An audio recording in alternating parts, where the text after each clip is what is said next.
Vaikų Eurovizijos nugalėtojai, numylėtiniai, bitutės Bzikebi grįžta į Euroviziją. Tiesa, šį kartą ne vaikų, o į suaugusiųjų, kur atstovaus Sakartvelą.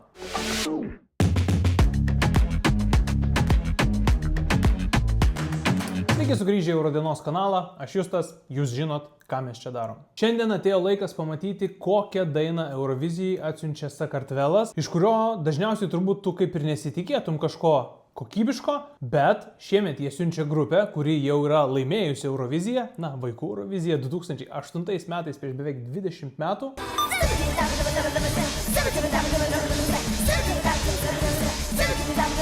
Dėl to šis pasirinkimas tikrai labai intriguoja. Šiaip Sakartvelui Eurovizijoje sekasi siaubingai. Nuo 2017 metų jie vos vieną kartą pateko į finalą ir tą kartą liko 21 vietoje. Bet tiesą pasakius, dažniausiai ir tos dainos nebūna tikrai vertos aukštų pozicijų ar finalo. Vaikų Eurovizijoje istorija visai kita. Turi keletą antrų vietų, kelias trečias vietas ir apskritai visada siunčia tikrai labai geras dainas. Dėl to kiekvienais metais ir stebimės, kodėl šalis, kuri turi puikiai veikiančią formulę vaikų Eurovizijoje, tos formulės nesugeba pritaikyti suaugusių Eurovizijoje. 2023 Sakartvelas jau siuntė vaikų Eurovizijos nugalėtoją Iru į Liverpoolyje vykusį konkursą. Tiesa, vaikų Eurovizijoje jį laimėjo su grupe, o suaugusių Eurovizijoje pasirodė viena ir į finalą nepateko. Norisi tikėti, kad toks pats likimas neištiks ir grupės Bzikebi, kuri tokiu pačiu sąstatu kaip ir 2008-aisiais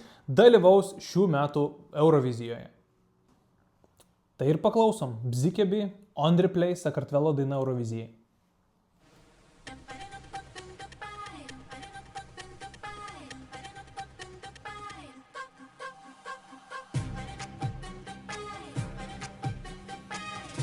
Įdomi pradžia.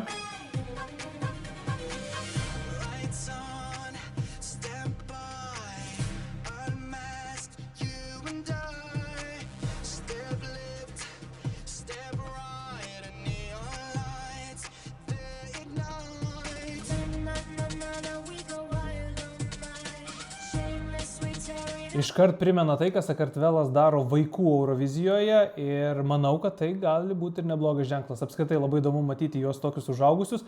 Matėm jau juos ir praėjusių metų gale, kai vaikų Eurovizija vyko Sakartvele ir jie pasirodė kaip svečiai. Tai, tikrai smagus sugrįžimas ir daina skamba tikrai įdomiai.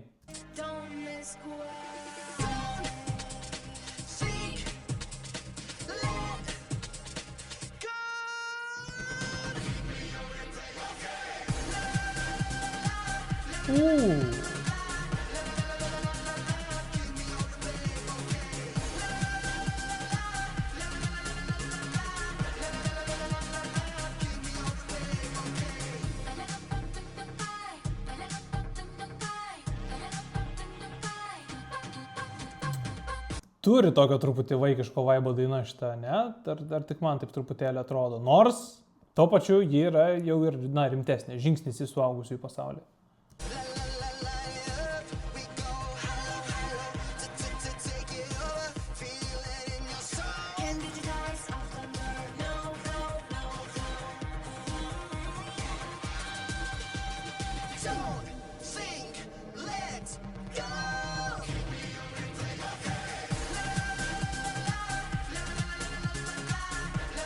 Priedainis visai nieko. Likusi dainos dalis nesu tikras, ar tokia gera.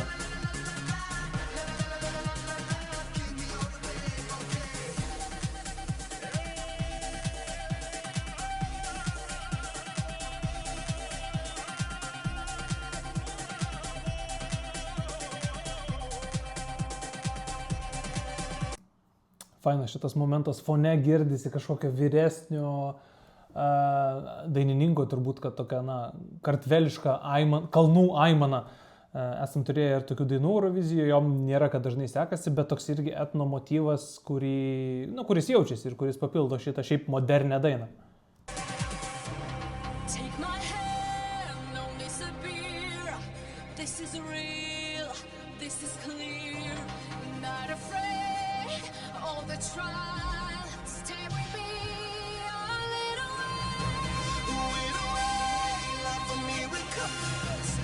Šiaip atrodo, kad grupės žvaigždė yra būtent vyrukas.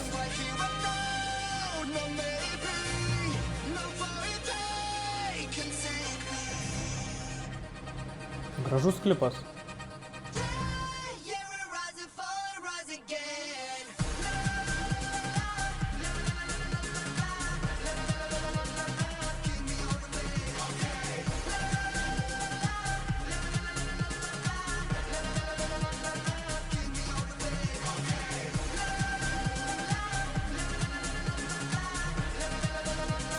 Kartojasi, jau norėtųsi ir sprogimo kokio didesnio, bet nežinau, ar sulauksim jo.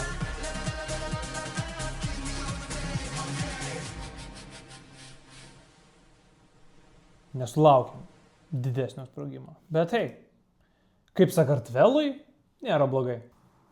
Gerai, nemeluosiu, klausant antrą kartą daina man patiko dar labiau, tad panašu, kad šita daina yra viena iš tų, kur kelis kartus paklausius, tas la vis labiau įstringa tau į galvą ir pradedi su juo ir linguoti ir jis tave vis labiau kabina. Nors ir pačioj dainoje jis kartojasi gana nemažai ir kaip sakiau jau į pabaigą, netgi norėtųsi kažkokio dar didesnio užaugimo į viršų. Tai yra dar viena daina, kurios rezultatas tikrai labai smarkiai priklausys nuo pasirodymo ir netgi, sakyčiau, nuo kitų pusfinalio šalių konteksto. Sakartvelas tikrai, ačiū Dievui, atsiunčia dainą, kuri yra, bent jau kompetityvi, ji jau gali tikrai kovoti dėl finalo. Ne tai kaip pernai, kur paklausius dainą iškart buvo aišku, kad jokių šansų ten nėra patekti į finalą. Ne, šiemet situacija tikrai nėra tokia bloga, bet Sakartvelas yra pirmam pusfinalyje, kuris mano akimis yra stipresnis už antrąjį ir su tokia energinga daina Sakartvelas čia turi gana rimtų konkurentų. Pavyzdžiui, Suomija, Graikija, Moldova, Švedija, ta pati Juodkalnyje,